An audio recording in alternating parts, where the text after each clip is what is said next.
Bonjour, bonsoir, j'espère que vous allez bien, que tout se passe bien pour vous. Alors aujourd'hui, comme le titre de l'audio l'indique, je vais parler de la perte de repères dans la diaspora afro. Alors comme vous avez pu apercevoir sur la photo d'illustration en arrière-plan, il y a la croix d'Ankh, sur laquelle je vais revenir un peu plus tard dans l'audio. Et j'ai décidé de m'exprimer sur ce sujet parce que ces dernières années, on peut s'accorder à dire qu'il y a un certain éveil des consciences dans la diaspora afro de France.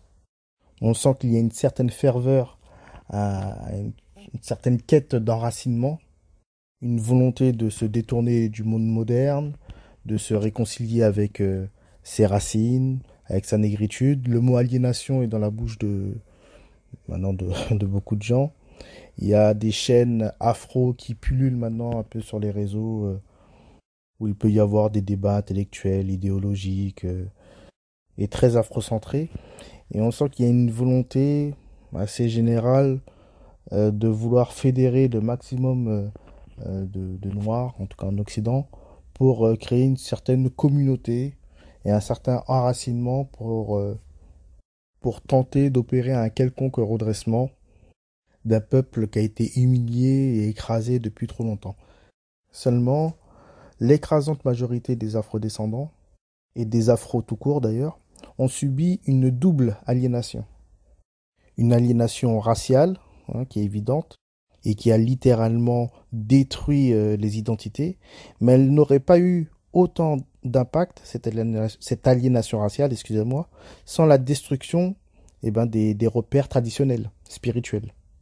Et donc en disant cela, vous l'aurez bien compris que la deuxième aliénation, qui a bien regardé, est en fin de compte la première, et peut-être même la seule, c'est l'aliénation spirituelle et traditionnelle. Donc l'aliénation qui concerne les peuples afro d'Occident est absolue et pleine et entière parce qu'elle nous détourne de ce que nous sommes intrinsèquement, de notre fitra, comme on dit en islam, c'est-à-dire notre nature primordiale, notre essence, qui n'est rien d'autre que l'esprit. Et pour le coup, cette aliénation majeure et capitale ne concerne pas uniquement les peuples afro, là, elle concerne tout le monde. Enfin, tout le monde, vous m'avez bien compris, mais en tout cas, l'écrasante majeure partie du peuple en Occident est aliénée et détournée de l'esprit. Aujourd'hui, lorsqu'on évoque Dieu, lorsqu'on parle de Dieu, ça relève plus de l'abstrait. Sinon, on a affaire aussi à beaucoup de notions, des conceptions de la divinité très anthropomorphiques. Il n'est plus question véritablement de cheminement spirituel, mais là on est plus dans des idéologies religieuses ou protestantes, parce que j'ai fait une petite distinction. Le protestantisme refuse le dogme, alors que le dogme caractérise une religion. Ou bien sinon, on a affaire à beaucoup de courants New Age ou de courants déistes. Bon, et encore là, je parle du moderne qui a quand même en lui cette petite aspiration, ou du moins cette petite reconnaissance envers Dieu. Il croit, comme on dit. Il est croyant. Là, je parle du croyant.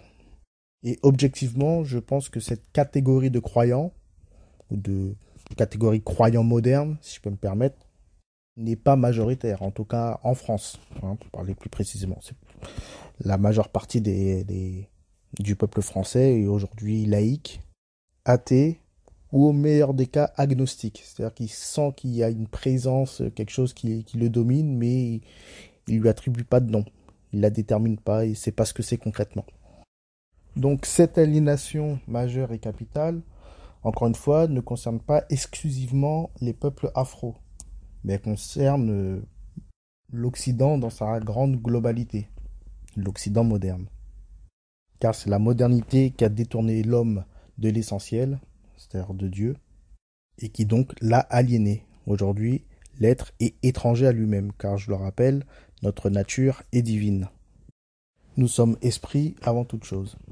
Et l'autre aliénation, et comme je l'ai dit un peu plus tôt, l'aliénation raciale, qui est due logiquement à la traite négrière, à l'esclavage, à la colonisation, à l'idéologie suprémaciste blanche qui a pu exister en Europe, à la néocolonisation également, le capitalisme moderne, où les pays d'Afrique dits indépendants Indépendance factice, hein, bien entendu, parce qu'ils sont restés dépendants, malgré tout, économiquement des anciennes puissances coloniales.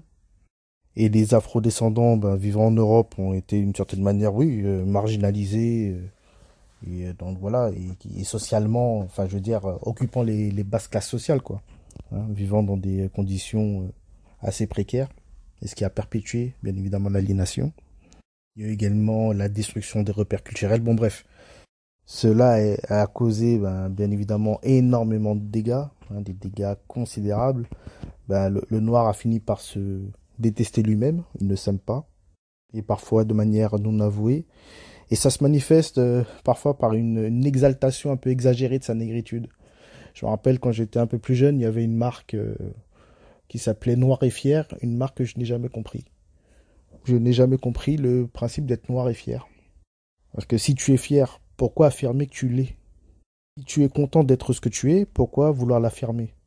Une personne satisfaite d'elle-même ne l'affirme pas à tout bout de champ, ne l'exprime pas, elle le vit. Elle vit sa condition, elle vit sa situation. Et vous voyez ce genre de slogan que je trouve un peu puéril, sans être trop méchant, et j'ai rien contre la personne qui a fait cette marque, hein, bien entendu. Hein. Et ben c'est un aveu pour moi. C'est montrer aux yeux du monde que noir pour moi est un fardeau, mais j'essaye d'en faire un trophée, quoi. Et sincèrement, je trouve ça assez triste. Très sincèrement.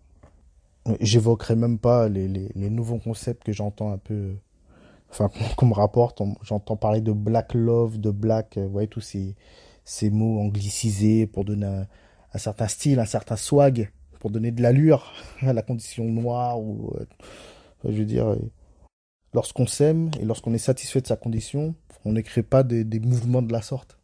Ça n'a pas de sens. Hein. J'imagine pas des Asiatiques de dire jaune et fier, le yellow love, bon. Désolé, je trouve ça assez pathétique, mais ça s'explique encore une fois. Et autre conséquence de cette aliénation, bah, c'est de vivre toujours en cherchant l'approbation du blanc, quoi. Car l'image du blanc dans l'inconscient général des peuples afro, hein, des peuples colonisés ou anciennement colonisés, bah, le blanc reste un peu l'image du maître. Et c'est une image qui est dure à déconstruire. Et j'encourage les auditeurs à lire les livres de Frantz Fanon, qui est un expert en la matière, hein, des tares psychiques du colonisé, et qui a fait un travail mais vraiment magistral. Donc, cette quête d'enracinement, qui est à un certain niveau légitime, hein, et qui exprime une certaine volonté de vouloir divorcer avec le maître blanc ou le maître occidental. Mais cette aspiration légitime et louable, lorsqu'elle est mêlée à l'aliénation, et pas des moindres, hein, parce que, comme je vous l'ai dit, c'est une aliénation qui peut être vue comme double, et ben, elle engendre des idéologies hérétiques, bien que séduisantes et charmantes sur la forme, terriblement dangereuses. Et d'autant plus dangereuse parce qu'elle est pavée de bonnes intentions. Donc idéologies qui se sentent légitimes par leurs intentions et qui malgré tout maintiennent les peuples afro, dans cette aliénation. C'est-à-dire ne permettent pas d'obtenir une connexion, on va dire, effective avec la divinité. Ça relève plus de la caricature ou de la parodie que de l'initiation véritable. Et l'idéologie moderne qui incarne cet art aujourd'hui et qui est très en vogue, eh ben, je vous le donne en mille, c'est le kémitisme. Alors, encore une fois, je ne suis pas dans le clash vulgaire, hein, je ne clash pas les kémites. Je n'y vois aucun intérêt, d'ailleurs, j'en connais quelques-uns.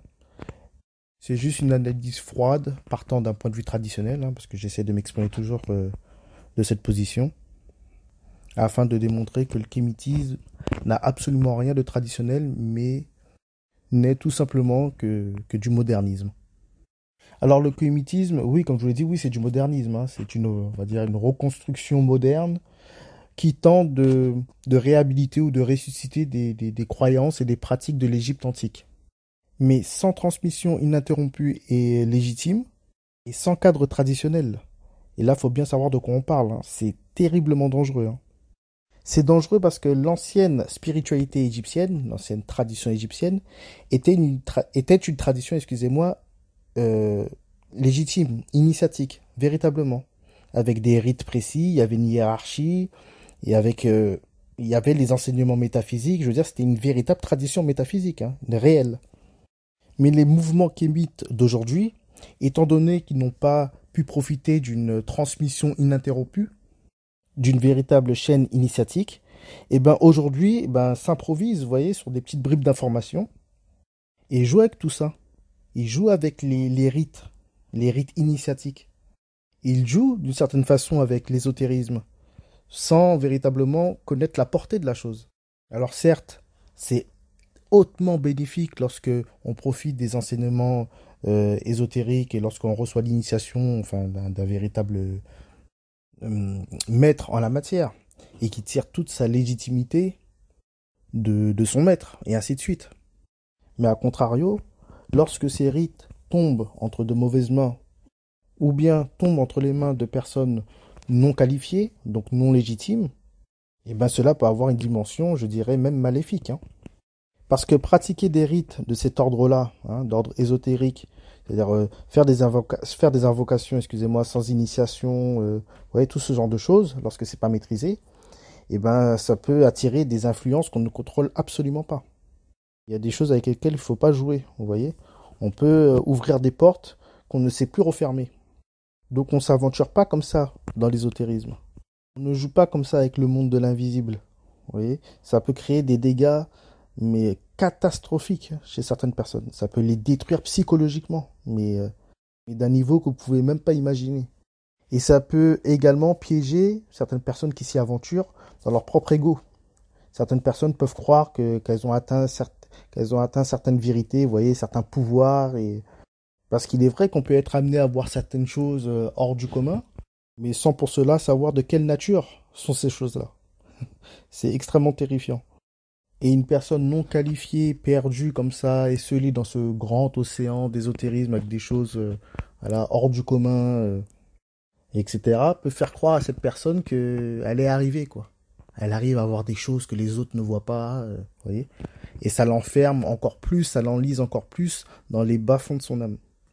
Donc, pour revenir sur ce que je disais, oui, le kémitisme, c'est du modernisme, hein. C'est un phénomène typiquement moderne. Vous voyez, il y a une fascination pour les traditions anciennes et très souvent réinventées à partir de fragments historiques, sans continuité authentique, c'est ce qui rend la chose extrêmement dangereuse, comme j'ai pu vous l'expliquer. Donc, c'est un courant qui se veut spirituel, alors qu'à bien regarder, ce n'est ni plus ni moins que du bricolage spirituel, je vais y revenir un peu plus tard. Et bien entendu, il y a la dimension raciale.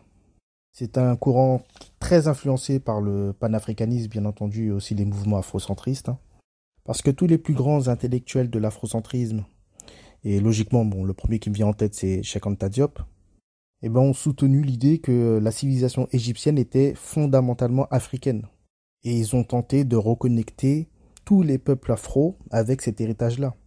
Bon, pour ma part, j'émets énormément de réserves sur toutes les idéologies centristes, hein, que ce soit l'afrocentrisme ou bien le centrisme russe, vous voyez, toutes ces idéologies nombrilistes qui prétendent que toute l'humanité a pris naissance chez eux. Bon, moi, j'en suis extrêmement sceptique, pour ne pas dire je n'y crois pas, mais dans l'absolu, c'est pas très grave. Le but de l'homme sur Terre, l'homme avec un grand H, est de se reconnecter à Dieu. Hein, c'est la proximité divine. Retourner à lui avant de partir, vous voyez. Ce n'est pas de faire comprendre par tous les moyens possibles que nous sommes les premiers ou la racine du monde. Et cela veut dire implicitement qu'on veut affirmer une certaine supériorité sur les autres. Et j'y vois en cela une sorte de racisme, mais un racisme du pauvre, un racisme de compensation, vous voyez.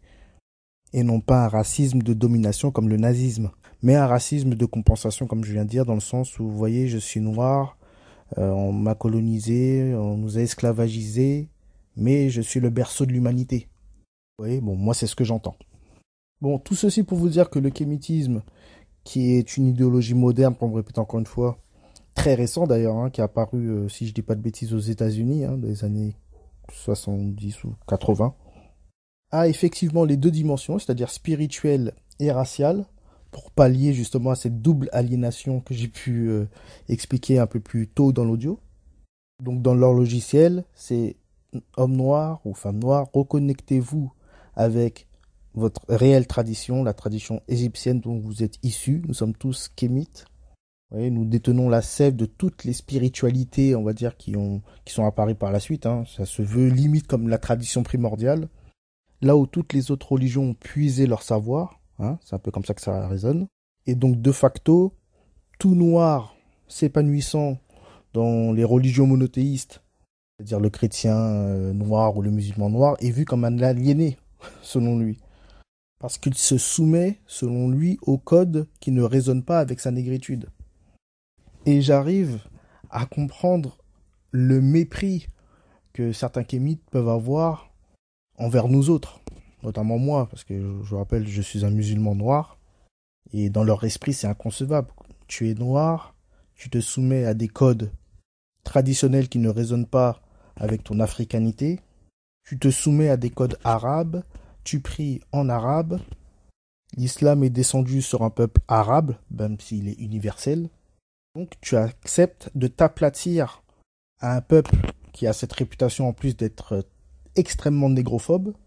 Donc t'es une larve, en fait. T'es un moins que rien, t'es une serpillière. Ils auront plus ou moins aussi le même dédain envers les chrétiens noirs. Vous adorez un Jésus qu'on vous présente comme blanc, avec les cheveux raides.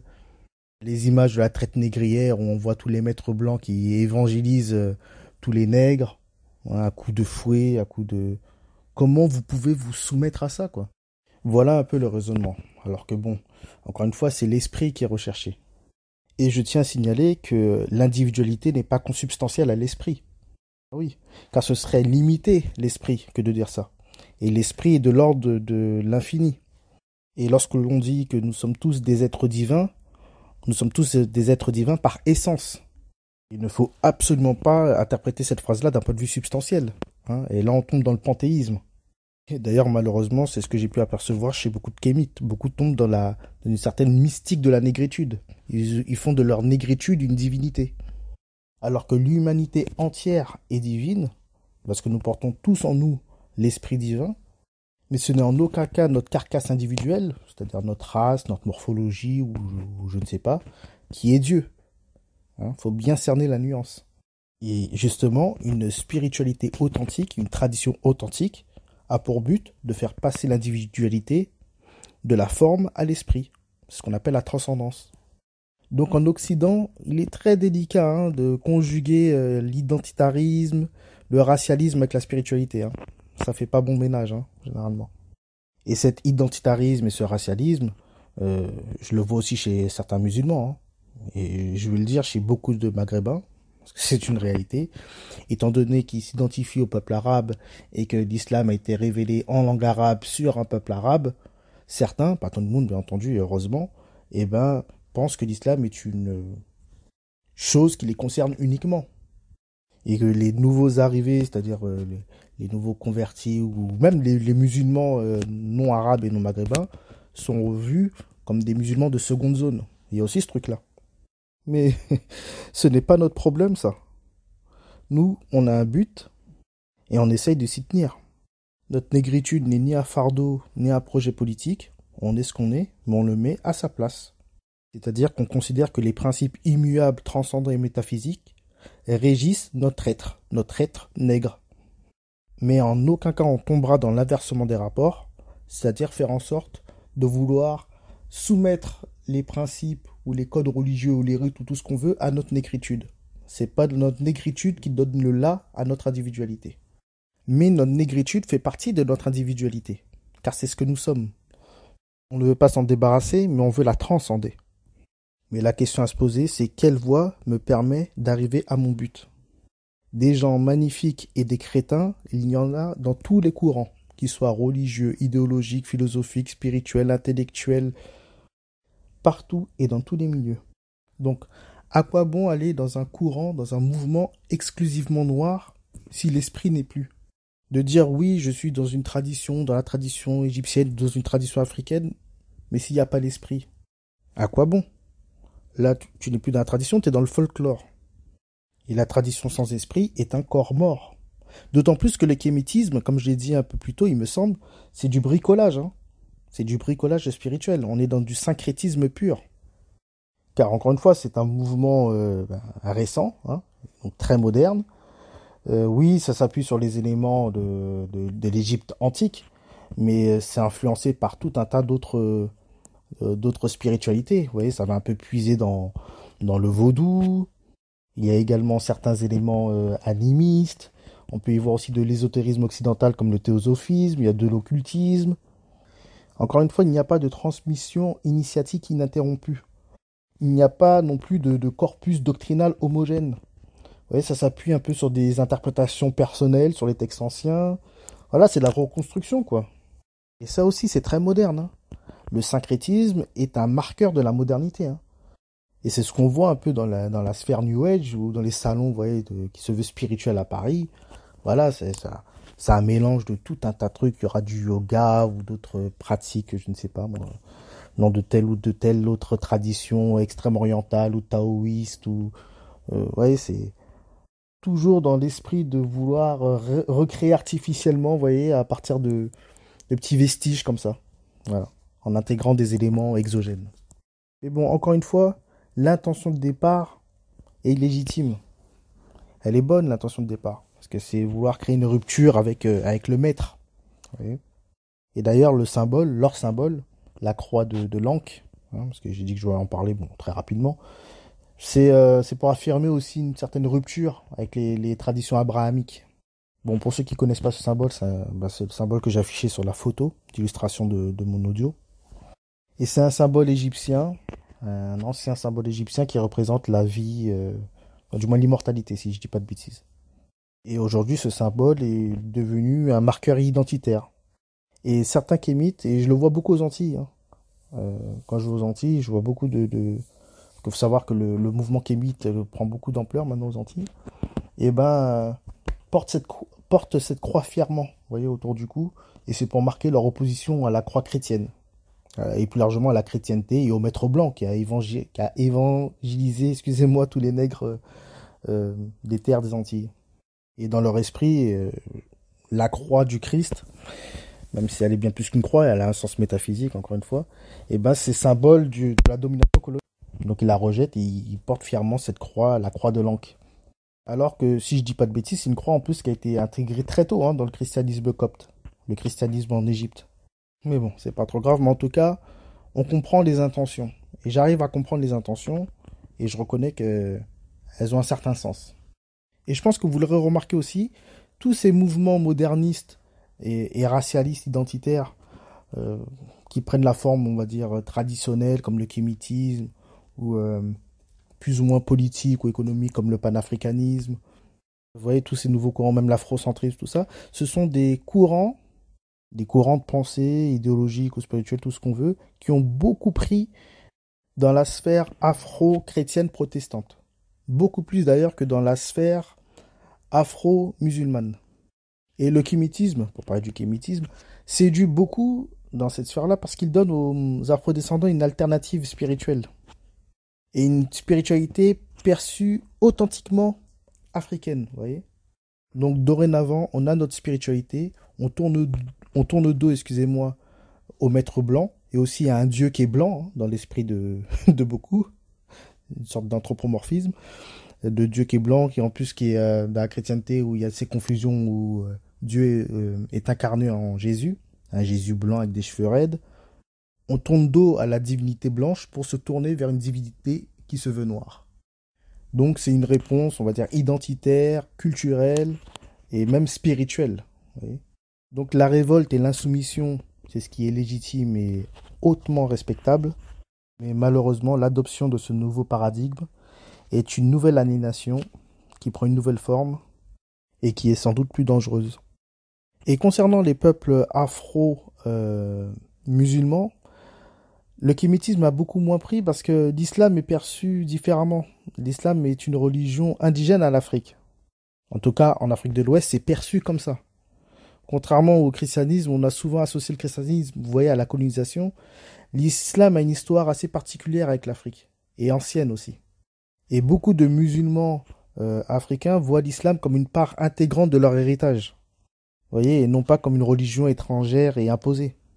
Et puis, grâce à Dieu, dans la sphère afro-musulmane, la spiritualité est encore bien présente.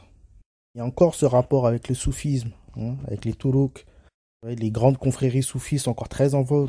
Les mourides, la Tidjaniya et autres. Vous voyez, et qui offrent déjà une spiritualité beaucoup plus large et étendue que ce qu'on peut voir ici, par exemple en France, hein, où c'est totalement asséché. C'est plus idéologique qu'autre chose, quoi. Donc il y a déjà une spiritualité très présente, très importante. Un islam traditionnel, donc, hein, parce que c'est ça en fin de compte.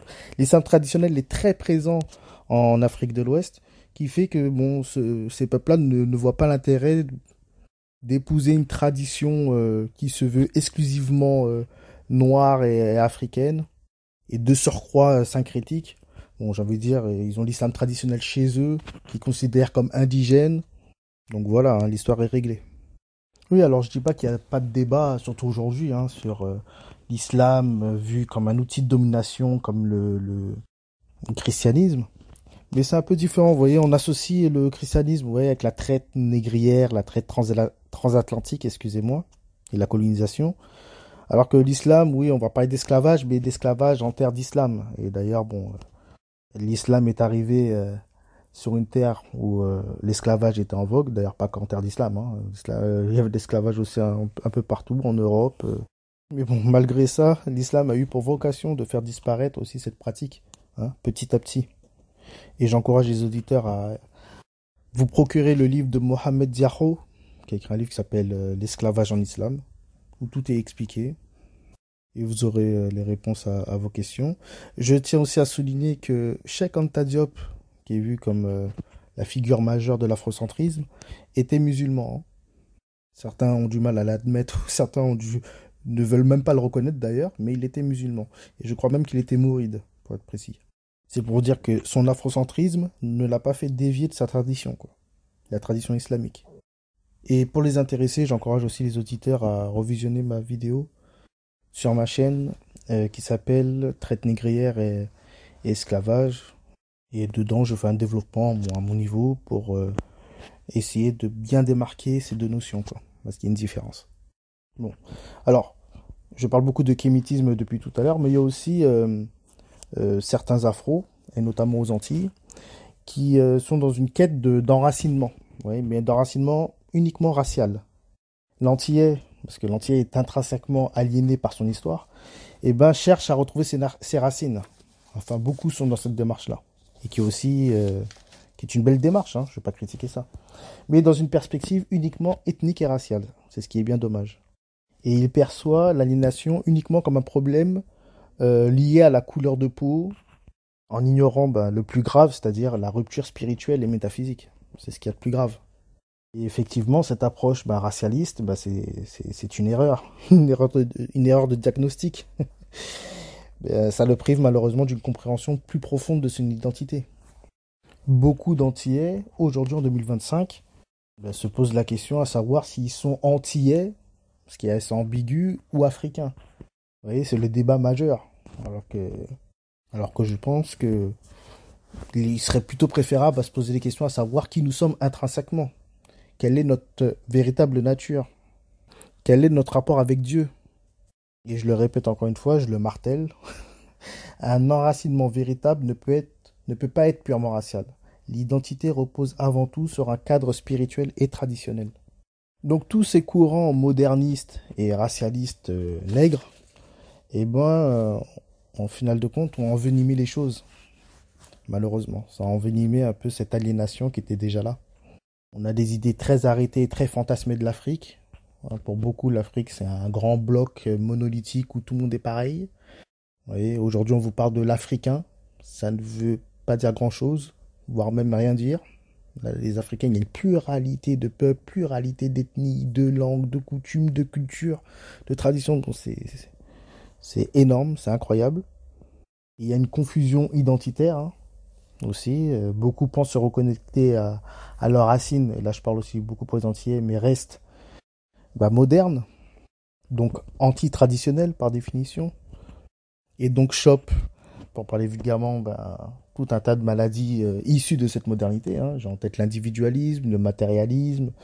Il y a cette incapacité de voir les choses en profondeur, hein. Ça épouse aussi les nouveaux courants, là, le féminisme, enfin nouveau courant, un courant qui a pris beaucoup de poids aujourd'hui. Et maintenant, il y a des femmes qui sont appelées les afro-fémènes, je crois. Dans une civilisation dite traditionnelle, ce courant ne peut pas prendre. C'est impossible.